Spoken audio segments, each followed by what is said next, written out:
Hey, what is up, everybody? This is Stevie Breach coming to you here today. We're talking about WrestleMania 36 and the so-called Hulk Hogan retirement match. He says he's going in. He's getting surgery.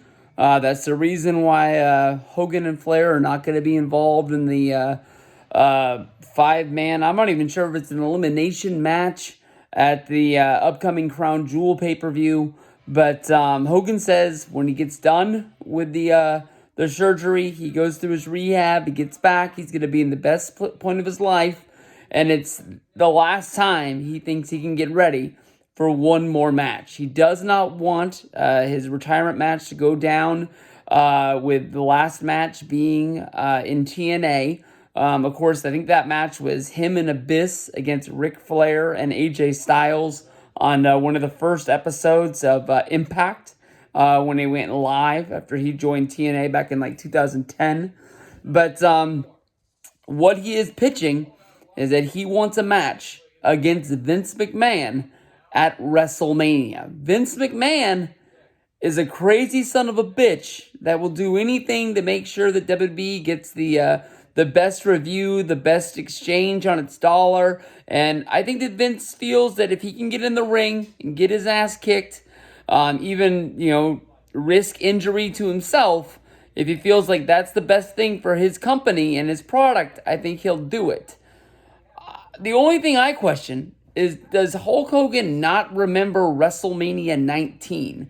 This is a match that was almost 20 years ago where we saw Hogan versus Vince, which led to Hulk Hogan getting the victory over Vince, and then basically them turning the storyline on SmackDown into Vince firing Hogan, Hogan coming back as Mr. America, hating the fact that he was wrestling under a mask and not liking where the storyline was going, and Hogan basically quitting the company and going home. The Hogan versus Vince match, it's good for what it is. It's an all right match. It's got two really memorable moments. One is the point where Vince is beating the crap out of Hogan, and he gets the lead pipe from underneath the ring, and he comes up, and he's got the blood coming off his face, and you just sort of see him sort of like Jack Nicholson in that movie back from the days where his eyes come peeking out from the ring apron, looking in like, the diabolical smile on his face. And also it's got the Piper return. It was the first time we'd seen Piper since I believe WCW closed. And he was a surprise guy. No one thought that he was going to be involved. He ended up coming back and being a part of the SmackDown product for a little while after that, but nowhere was it on anybody's radar that Roddy Piper would be returning to the company. And boom, there he was, and it was a huge pop when he got into there. Other than that, I don't remember much. I don't think I'm going to go back in time to watch that match just to see it. I really honestly thought when Hogan came back to WWE for WrestleMania 30, I thought that they were coming back and they were going to do Cena versus Hogan.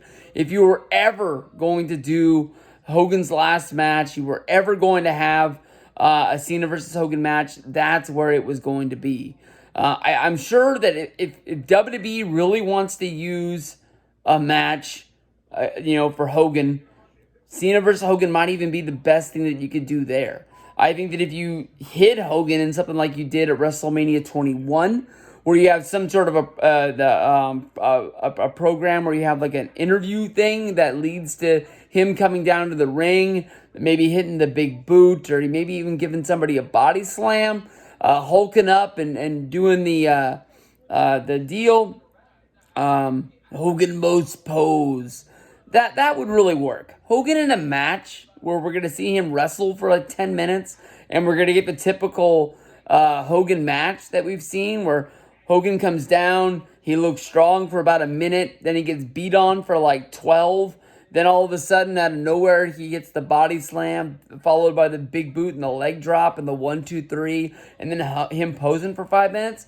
That's not going to work in 2019. So if Hulk wants one more last match, the match against Vince is not going to work. And I am honestly one of the biggest Hogan fans and biggest Hogan supporters that you're going to see out there. I think with this one, Hogan might be out of his mind.